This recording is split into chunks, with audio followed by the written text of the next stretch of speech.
When someone talks about the Olympics, the first name that pops into our heads is Usain Bolt, the fastest man in the world, who's won 9 titles for his country. This guy is so fast that his shoes caught fire when he finished the race. Talking about fire, the latest company co-founded by Usain Bolt has gone out of business and has left hundreds of scooters abandoned around the U.S. Let's find out more. First off, Bolt Mobility has bolted off the scene. A startup that Usain Bolt co-founded in 2018 has run out of cash and has dispersed many of the electric vehicles around the cities in the States. One thing they don't have to worry about is someone stealing these mini vehicles because they can only be powered by their mobile app, which is also in a non-operating mode. They're very clever, we'll give them that. Richmond, Florida, and California are among the places which have these abandoned vehicles lying around. Regarding the company itself, Burlington's Public Works Department said that all their contracts at the company, which included their CEO, have gone silent and are not replying to any messages or emails. Could this really be a company that Usain Bolt co-founded? A mayor in California, Tom Butt, said that the company shut down without any prior notice and failed to remove all their equipment from the city property. He also mentioned that they're coming up with a plan to remove all these abandoned vehicles. The Bolt Mobility website says that they had to cut down operations significantly because the investors have failed to deliver the funds that were promised. And we gotta say, this has been the fate of most startups. Element LEV, the company which manufactured the bikes for Bolt Mobility, said that they'd help clean up the cities and recover the bikes so they can be put to good use. Usain Bolt himself promoted the brand, saying that people always asked him why he didn't run when he was late, and now he has the Bolt scooter to get there. Next up, why did Usain Bolt become a part of the company? Some of you might not even know that Usain Bolt had invested in an e-scooter startup, so we'll explain. The simplest way to put this is that the gold medalist wanted to make transportation just as fast as he was, with the added feature of safety for the people and the environment. Bolt met with the co-CEO, Dr. B. Sarah Haynes, to discuss the details of his move toward the electric market. We believe Bolt made the right decision and is evolving with the world. Usain said that working with the company was a quick decision for him because he loves to work with companies that create products that aren't harmful to the environment. Gotta say, he's fast both on and off the track. Bolt also said that one of the reasons he wanted to be a part of this company was his previous work for global warming and that it was a big deal for him from the start. Dr. Haynes also shared that they were looking for the best fit to carry the company's promise, and who else would have fit the description better than Bolt himself. Dr. Haynes, a professor who is experienced in both scientific research and clinical psychology, applied her expertise to the safety features of the vehicles, which differentiate them from their competitors. She said that as a mother, it is her top priority to make the safest product available, and honestly, it's sad to see it all go to waste. Moving on, was Bolt Mobility as safe as they advertised? The short answer is yes, but don't worry, that's not all we'll tell you. Bolt Mobility was standing on 3 key safety pillars: hardware safety, rider education, and their in-app features. Talking about Bolt's products, the vice president of Bolt Rentals said that most of their advanced scooter is built on feedback from the users. We think the initiative was pretty good, and they were really listening to their consumers. The scooter, Bolt 5, was made with 12-inch wheels for better stability, a hydraulic suspension so that you don't feel the bumps on the road, brakes in both the rear and the front so that stopping the vehicle is effective without losing balance, and lastly, the most important thing,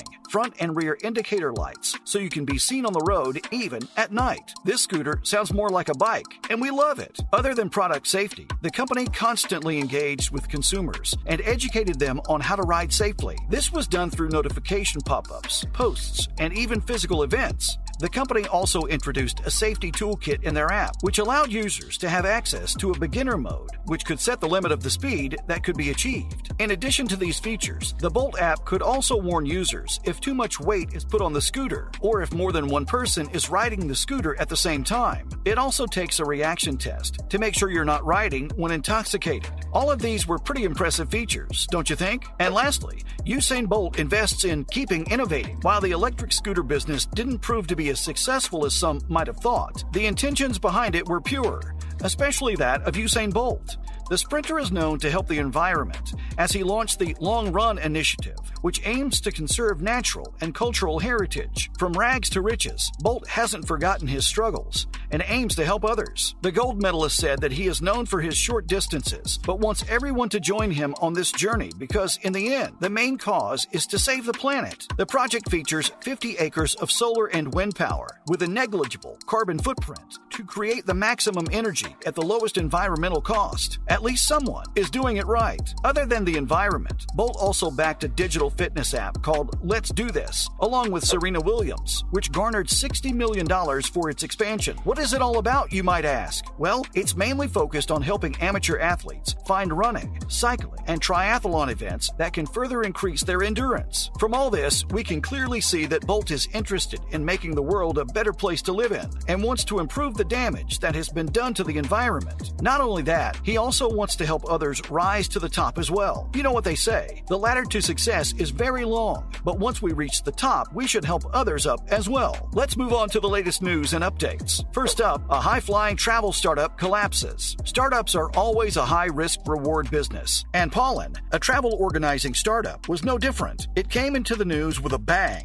creating a lot of hype based on their star-studded getaways. Upscale hotels with yacht parties were promised to people at very affordable rates that really motivated travel enthusiasts to book with them. A startup that had received $150 million in investment in 2022, already having gotten $255 million in the venture through investors, hardly seemed like a fraud. But what we have now is a startup that owes its customers thousands of dollars in refunds. That's right. While the founders have largely put the blame on COVID restrictions for planned cancellations and hindrances, the truth is that the company had unrealistic projections. And what's worse is that people have been waiting to get their money back for ages. Customers who had booked with the startup have taken to the internet to complain, and that only seems fair because the startup has been withholding amounts ranging from $500 to $3,000. Yikes! Talk about a bad investment. Up next, Airlift couldn't take off. What started as a ride-sharing startup in Pakistan quickly turned into a rapid delivery service, and it was seen as an excellent shift based on the COVID restrictions that countries were dealing with. After successfully raising an $85 million Series B round, the company had to shut down operations this year. The reason? Select investors' inability to wire new funding amid the ongoing inflation. Other investors also followed suit by holding potential investments, and promising business came to a sudden end. Honestly, this sounds pretty upsetting, but in today's economy, uncertainty is what'll damage the startup ecosystem the most. And finally, Butler shows employees the door. Despite raising $50 million in funding, Butler has shut down its services, laying off an employee force of 1,000.